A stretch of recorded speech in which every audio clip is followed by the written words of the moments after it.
Next we'll study about the power. We are having basically three different types of power. One of the question from power will definitely come in your exam. You can mark it as important. So we are having one is active power, another one is reactive power, and another one is apparent power. Okay, active power is denoted by P, reactive power is denoted by Q, apparent power is denoted by S. Active power formula is Vi cos phi, reactive power formula is Vi sin phi, apparent power formula is Vi. Active power we will use in the case of resistive load, reactive power will use in the case of inductive or capacitive load, and apparent power will use in case of RL, RC or RLC load. Okay, unit of active power is watt represented by W.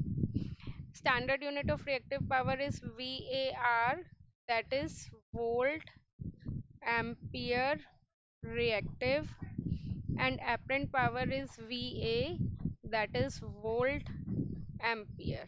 Okay, active power is also known as real power, or we can say true power, or we can say average power. Apparent power is also known as complex power. So they can ask you by any name. You should learn all these formulas.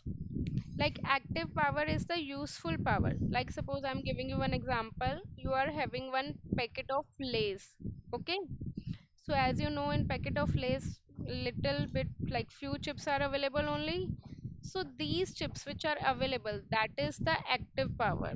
Okay, and rest of the thing is air, right? So that air is the reactive power. Okay, and the combination of these two which you have to pay for, that one is the apparent power. Okay, so real power will used in the resistive load.